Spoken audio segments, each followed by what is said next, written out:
This is my last video of 2019.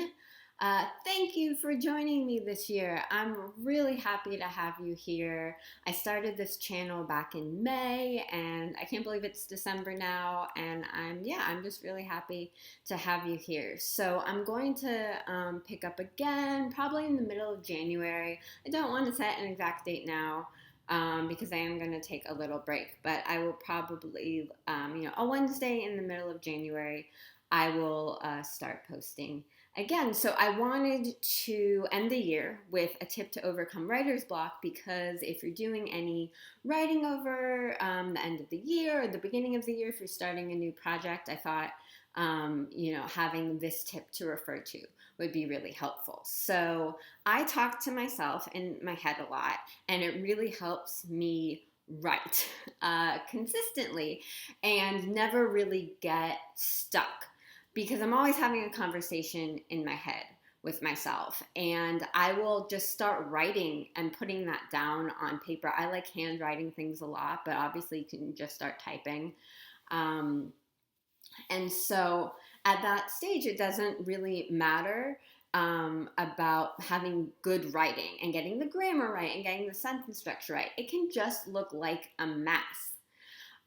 Because you have to have something to start with. And I have an article on Copyblogger that I will link to in the description box below. It's called Be a Bad Writer to Be a Great Writer, or something like that. And it goes through the drafting process and how we just have to get the mess in our head out first, and then we can mold it and shape it and sculpt it into writing. So if you do not naturally talk to yourself in your head, I would say make up an imaginary friend, or just, picture yourself talking to a friend of yours. It doesn't have to be imaginary.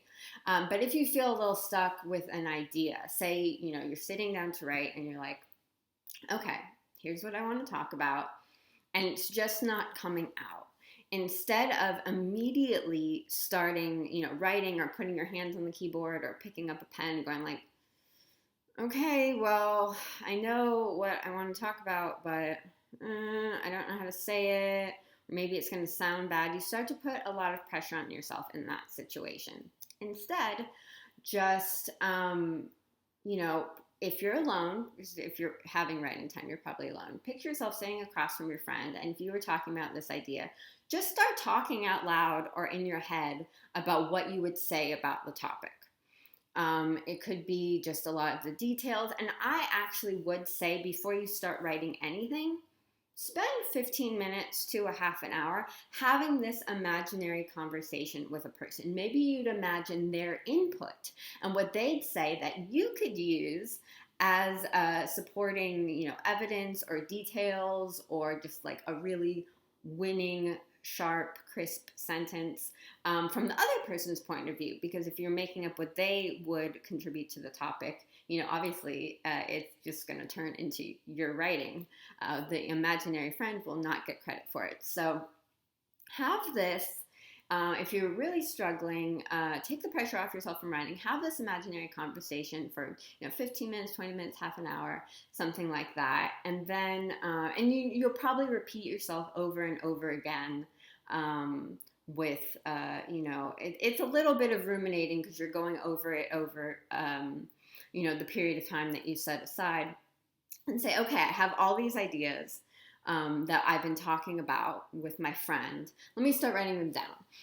And it'll probably just look like bullet points or an outline or a mind map, or however your writing process is. It really doesn't matter, because after that time where you have had a conversation with your friend, you have more momentum of what you can put down on paper. So get that mess down, get that draft down, and then you have something to work with. And once the draft is there or the outline is there, you're not starting from scratch. I always get, if I'm having coffee with a friend, it's very stimulating for my mind. I'll usually want to go home and write down like, oh, I had all these ideas that, weren't necessarily work related, but I might be able to incorporate them. So it works every single time. I don't, for me at least, if you can get in the habit of doing it, because it's a little awkward at first if you don't naturally, talk to yourself in your head. But the habit is really important. So my last piece of advice for this tip is don't just try it once and give up and say that it doesn't work for you. I mean, you could if you really hate it. In which case you will want to give this video a thumbs down. But if you want to stick with it, I think you'll really like it, and then you'll give this video a thumbs up. So just try to get in the habit of, when you're feeling stuck, having a conversation with a friend about what you would say if there was just no pressure, you were having coffee, you're really relaxed, things are flowing, what you would say to the friend about the topic, and then the benefit of how they would react that you could use in your own writing. So I really hope it works for you. It has been such a help for me. It keeps me in the habit of writing, because I have to write every week for work. And this is how I do it. I hope you have a great end of the year. If you're not already subscribed and you want to get a note about my first video in 2020, should be about the middle of January, hit the red subscribe button below the video, tap the notification bell to get that note. Give this video a thumbs up to send off 2019. And once again, thank you. Thank you for being here. I will see you in 2020.